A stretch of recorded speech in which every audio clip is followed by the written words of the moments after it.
Assalamualaikum. Selain menjaga kesehatan dengan memakan kunyit, saya juga berusaha untuk berbagi pengalaman dan berbagi ilmu tentang bagaimana cara menjaga kesehatan mental. Di sini saya akan membahas beberapa penyakit mental ringan yang mungkin tanpa disadari kita juga ternyata memilikinya. Oke, itu ringan, tapi itu tetap penyakit mental. Yang pertama adalah gugupan atau grogian ketika kita menghadapi sebuah masalah, menghadapi sebuah situasi yang tidak terduga, membahas hal-hal yang serius, membahas hal-hal yang berat. Setiap orang memang mengalami grogi atau gugup, tetapi ketika kadarnya sudah melebihi yang sewajarnya, maka itu bisa disebut termasuk penyakit mental. Termasuk juga rasa cemas. Jadi walaupun sudah dinasehati, sudah diberi data yang jelas tentang apa yang dia cemaskan, tetapi dia tetap merasa cemas. Jadi seakan cemas itu adalah sebuah kebutuhan. Lalu halusinasi. Jadi kita itu boleh bermimpi, kita itu boleh berhayal. Tetapi ketika antara impian, hayalan, dan kenyataan itu berbaur menjadi satu dan sudah semakin sulit dibedakan, maka itulah penyakit mental, halusinasi. Senang menjadi pusat perhatian. Pada dasarnya semua orang senang menjadi pusat perhatian, tetapi ada orang-orang yang tidak bisa mengendalikan dirinya dari kebutuhan mereka untuk diperhatikan oleh orang lain. Maka dia bisa melakukan berbagai macam cara untuk menarik perhatian orang lain. Bisa dengan gaya hidupnya, bisa dengan barang-barang yang dia miliki, bisa dengan kesedihan atau kegembiraannya, bisa juga melakukan hal-hal yang frontal, hal-hal yang dramatis. Maka dia bisa terlihat sangat genit, bisa terlihat sangat ekspresif dan berlebihan di dalam mengekspresikan dirinya. Dan hal-hal ini kan memang hal-hal yang bisa menjadi pusat perhatian orang. Jadi dia itu tidak peduli apakah nanti orang akan memperhatikan dia secara positif atau secara negatif. Yang penting dia sudah menjadi pusat perhatian. Nah, ada lagi hampir-hampir mirip, yaitu adalah seseorang yang narsis. Artinya dia itu menyukai dirinya sendiri karena merasa dirinya paling merasa paling keren, paling spesial, paling istimewa.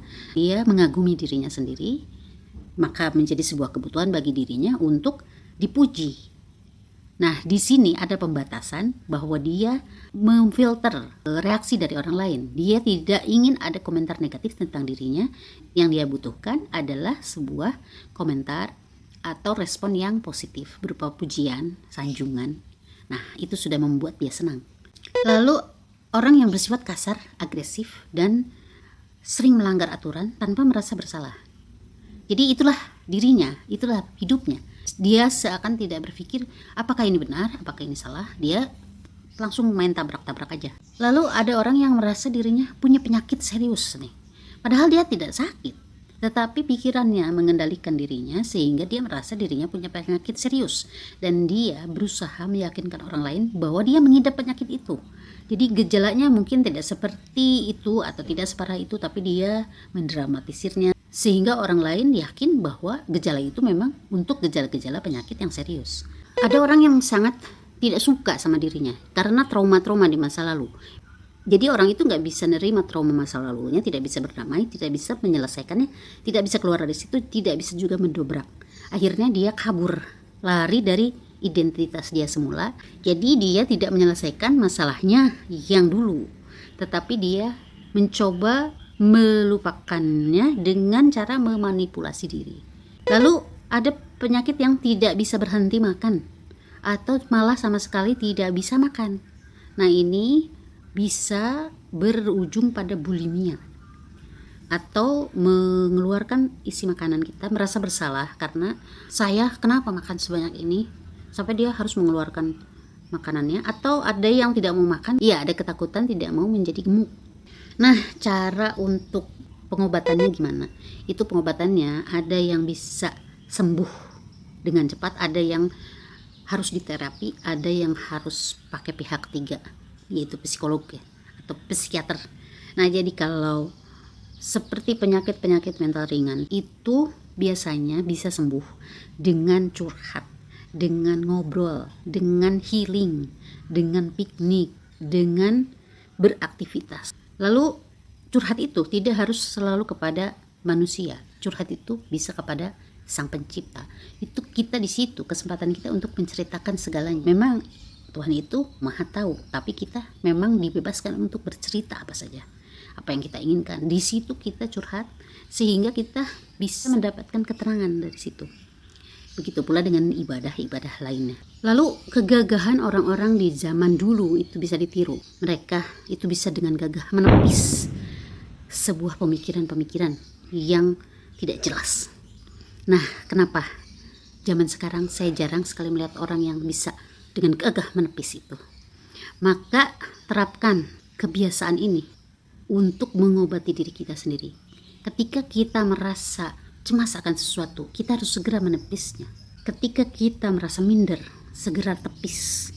Ketika kita merasa tidak pede, segera tepis. Ketika kita merasa galau, segera tepis.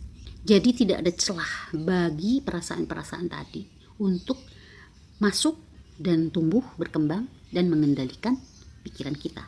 Lalu memberi terapi sosial untuk kita yang memiliki teman-teman yang memiliki kecenderungan penyakit seperti yang saya sebutkan tadi. Kita bisa melakukan terapi sosial.